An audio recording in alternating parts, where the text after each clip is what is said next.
Meu querido e minha querida, o programa Você Pode Ser Feliz. São Miguel, defendendo esse combate violento que nós estamos vivendo nesse mundo, uma guerra espiritual. A Marli Gorete, que mora em Itagüí, interior de São Paulo, está pedindo pela paz e união na sua família. Vamos rezar, estão tendo muitos atritos, como a maioria das famílias. Oração pelos filhos e por ela, Maria Gorete de Itabira, Pernambuco. A Dalva Maria de Cachoeira do Goiás, de Santo Goiás, ela está ligadinha conosco, está pedindo que Deus abençoe para que ela possa se aposentar. A Nancy de Souza, de São Paulo, capital, do sítio Morro Grande, pede pela paz, a proteção dos seus familiares. A Helena, muito obrigado pela audiência de Juiz de Fora, Minas Gerais. Também o seu sobrinho, José Maria, está com câncer, está em tratamento. Que Deus tenha misericórdia, querida, e alivie todo o sofrimento, não só deles e dos familiares. Josefina de Moreira, Minas Gerais, também pede oração por ela. Ela chora muito, está muito triste, né?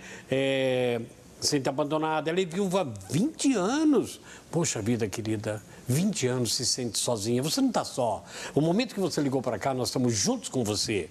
A Lídia Lane pede oração por ela e por outras pessoas. A Zenir de Santo Amaro de Imperatriz Santa Catarina, também já está ligada conosco. A Ebi de Santana do Livramento, Rio Grande do Sul, pede pelo Alexandre, pelo Antônio. A Diva de Campinas, do Fundação Casa Popular, também saúde de várias pessoas.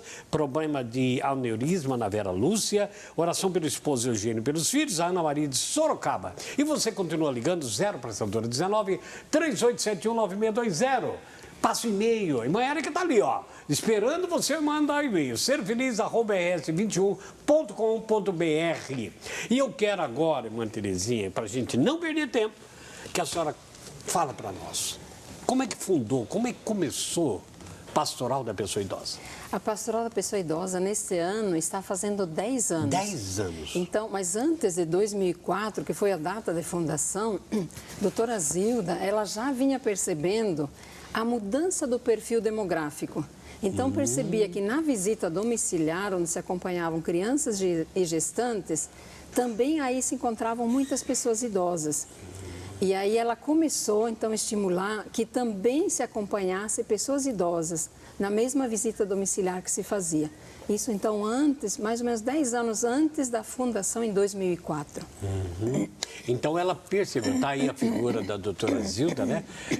Com tanto carinho que fez, realmente merece um prêmio muito grande de reconhecimento, porque, na verdade, é o que a senhora disse, visitando as casas que trabalhavam com crianças, ela percebeu, poxa vida, tem pessoas aqui. Davam-se conta de que, geralmente, em cada casa onde os líderes da Pastoral da Criança visitavam, também encontravam pessoas idosas. E aí questionavam, doutora Gil, o que é que nós vamos fazer?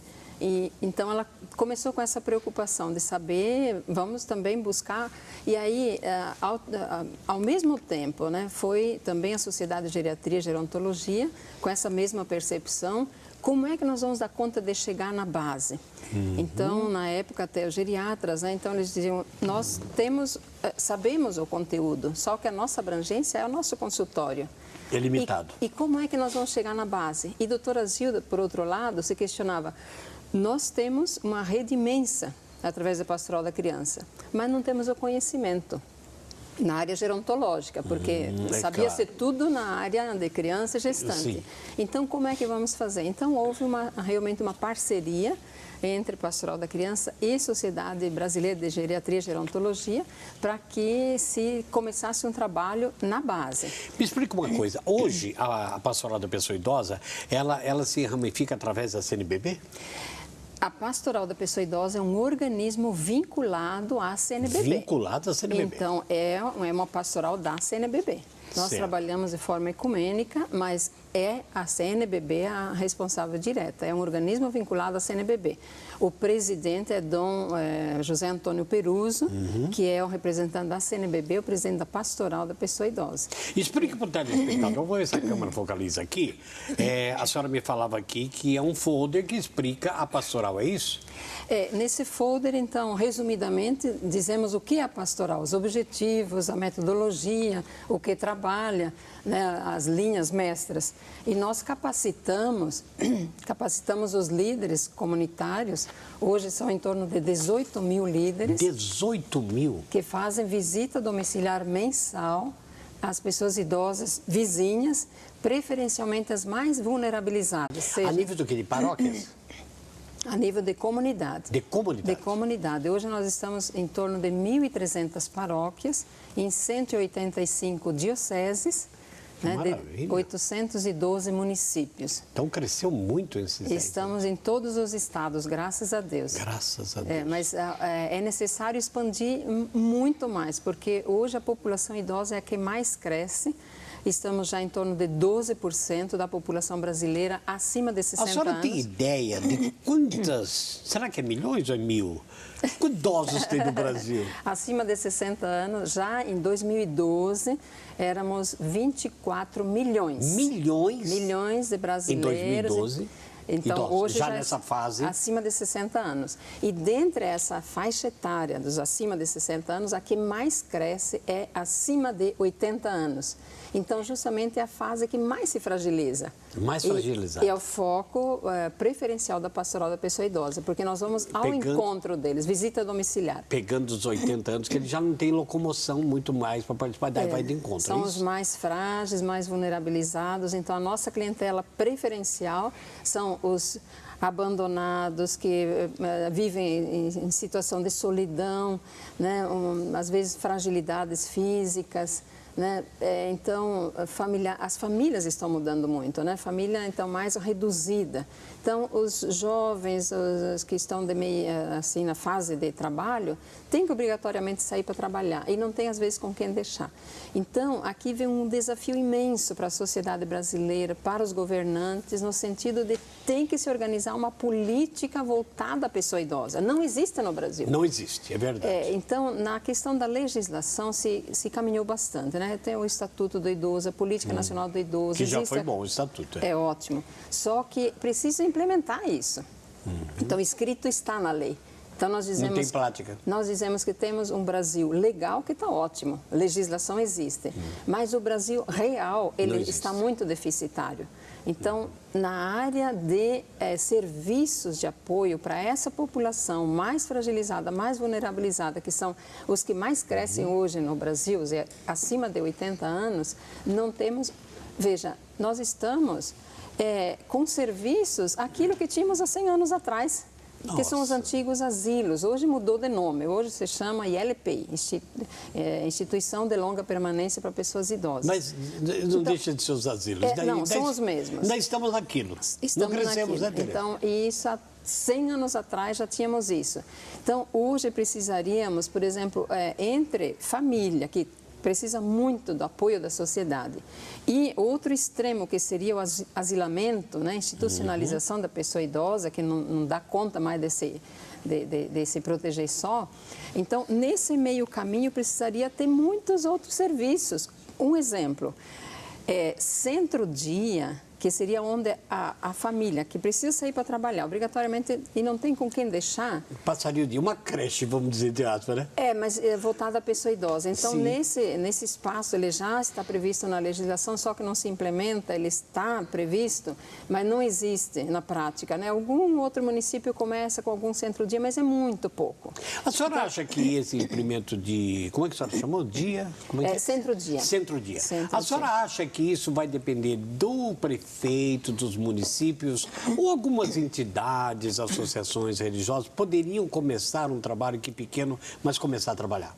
Então, é uma soma de esforços, na verdade, né? Então... Outra coisa que eu ia perguntar, a senhora não acha também que outras pastorais poderiam contribuir, o pastoral dos jovens, o pastoral dos casais, familiares, e já ir passando uma consciência para uma determinada faixa de idade daquilo que virá, não das suas vidas, mas dos próprios pais e avós que estão em casa, poderiam colaborar nessa? Já temos experiências muito bonitas, né? Está se começando essa entreajuda entre pastorais, né? Uma soma de esforços realmente, né?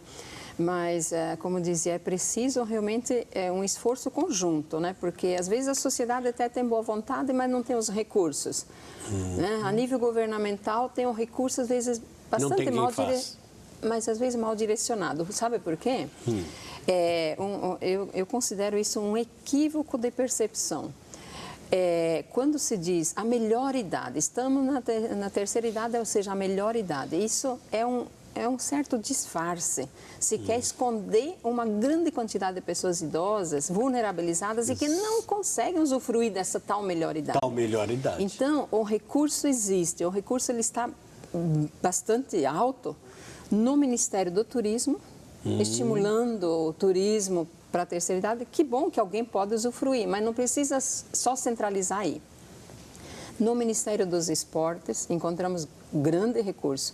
Só que nós, pastoral, que nos dedicamos a ir fazer visita domiciliar àqueles vulnerabilizados que não dão conta nem de fazer mais atividades físicas, nem viajar, nem usufruir desses espaços, então, para isso não existe um recurso. Não tem nada. Por isso eu digo que há equívocos na visão da sociedade brasileira como um todo, mas também a nível governamental. Praticamente a senhora está dizendo, temos uma linda planta, maravilhosas aqui, mas que não temos ações direcionadas corretamente para que isso possa ser melhorado. Então, nessa soma de esforços, coisas boas, né, eu digo, vem acontecendo, mas a passos lentos. Por exemplo, a instituição dos conselhos. A senhora fala passos lentos. Poderíamos ter avançado mais se tivesse mais comunhão? Com certeza. Então, por exemplo, só para citar um exemplo, a constituição dos conselhos. Existe o Conselho Municipal dos Direitos da Pessoa Idosa, existem os conselhos estaduais dos direitos da pessoa idosa e existe o Conselho Nacional de Direitos da Pessoa Idosa. E os conselhos, bom, em qualquer área, não só na área da pessoa idosa, eles sempre são paritários. Então, 50% sociedade civil, 50% governamental. Isso é muito bom. São espaços onde se trabalha a questão por onde queremos caminhar. Só que eu lhe digo, é muito lenta essa caminhada. Né? Teríamos que agilizar muito mais para poder acompanhar, né, essa mudança muito rápida do perfil demográfico no Brasil. Muito bem, estamos em cima na hora do intervalo. Depois vamos falar com você, né, Tereza? Olha só, gostei dessa. Eu quero ser missionária do mundo. Isso foi uma Daqui a pouquinho, hein? Esse título foi dado por ela. Ah, mas a irmã deu, tá feia. Agora não tem mais gente sair, não. Gente, o intervalo rápido, continue participando. A gente volta já no programa. Você pode ser feliz. Até já.